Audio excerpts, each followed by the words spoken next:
Well, so John, you were the president for a bit of the fair. What we loosely, do you remember the dates? It was in the 80s maybe or something like that? Yes, yeah, I think it was around after I had moved here, probably it was 10 years after I moved here, and I moved here in the mid-70s. Okay. Where did you move here from? New York, Manhattan. Oh, all right. So I came from a very urban Right. setting, met Deb's sister. Yeah. No, Pam's sister. There we go. Well, it was a long time Well, ago. you did. Technically, you did meet. Bobby met Deb's sister. You met Deb's sister. Yeah. Yeah. Sister first. And you know, they summered here all the time. Okay. Yeah, and came up one summer and Well, goodness, you met. never went back. Wow. Well, what I noticed right away is everybody seemed to know everybody else. Right. It just had this wonderful feel, and I could see right away that it was an important thing in town and in the area. Yeah. Yeah, it was a real eye-opener what it How much work took. it's Yeah, how much it took, and how there was this unstated way in which everybody knew each other so well that they knew who was going to do what. Right. Right. And I came in thinking, is all of this stuff really going to get done? Oh, right. You know, how does everybody know? And they would say, oh yeah, don't worry, so-and-so would do it. And they were absolutely Right. correct. Hey, what year was it that you started your tent? Whatever the title of your tent The is. agricultural. The agricultural tent. Yeah. Boy, I don't remember. It's all such a blur. We used to have rides. Once the rides left, a lot of people would turn around and leave from the gate. They'd come up and ask if we had rides, and if we didn't have rides, they'd turn around and leave. And that was a tough one. So that was what the idea on that one was to try to give people something other than rides to do. And we're still trying. It's taken, I mean, it really has become a kind of center of the Midway. But I've just always loved that the basic stuff like how do you make to make a rope, a kid to make a rope, butter, pound nail, and how to making butter, the corn husker, yep, the cow. The fiber people, they're weavers. The weavers, yeah, and they drive me crazy because the fair is going nuts. I mean, we've been going nuts for a couple of weeks, and the fair is going nuts. And these people are just sitting back there weaving and relaxed and talking to each other. It just drives me crazy. We have 2 bikes now that they can light a light, can pedal to light lights. Right. Boy, that was a long process. It took me 5 years to get that so it would work the whole fair. I just think your starting that tent was one of the most important things that happened to the fair. Thank you. I like it, and I think that I hear a lot about people coming back every year, and that's where they want to go. It was one of those strange things where an unrecognized gap somehow was filled. The fair also survived.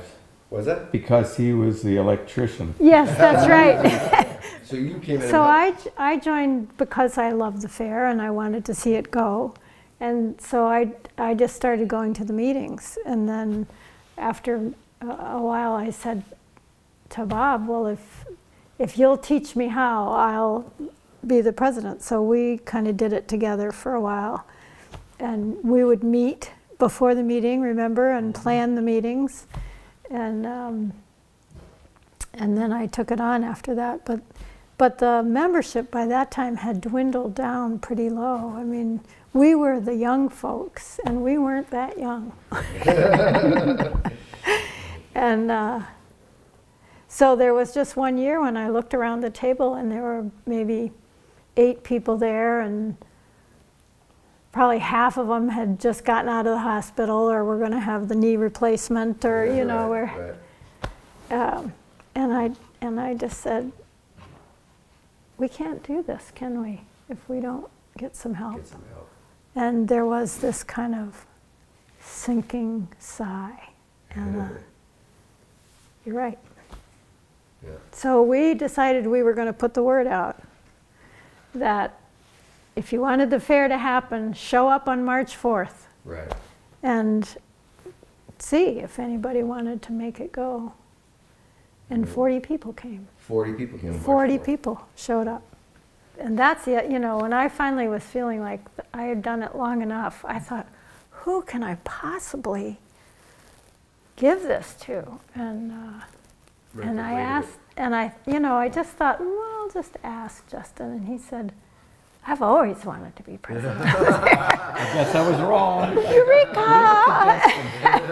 He's always a surprise. Yeah, it was great. What a guy. Great.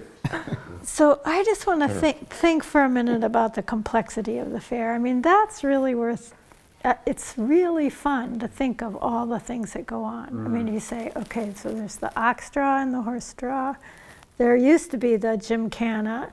Hope we'll come back to that one day. And the fireworks, there's the truck draw, the truck pull. There used to be the There's the fireman's lower muster food booth. that we don't have anymore. Right, there's the unfortunately. fireman's barbecue. So then there's the midway. There's the food booth. There's the exhibit hall. There's the music tent. There's the speaker's tent. There's the Solomon Temple barn. There's all of the animal shows. There's the petting zoo. The petting zoo. There's the rides for kids and The the one little section. of Belangers, yeah, amusements. yeah. Bingo. But so when you're the hula hoops. Yeah.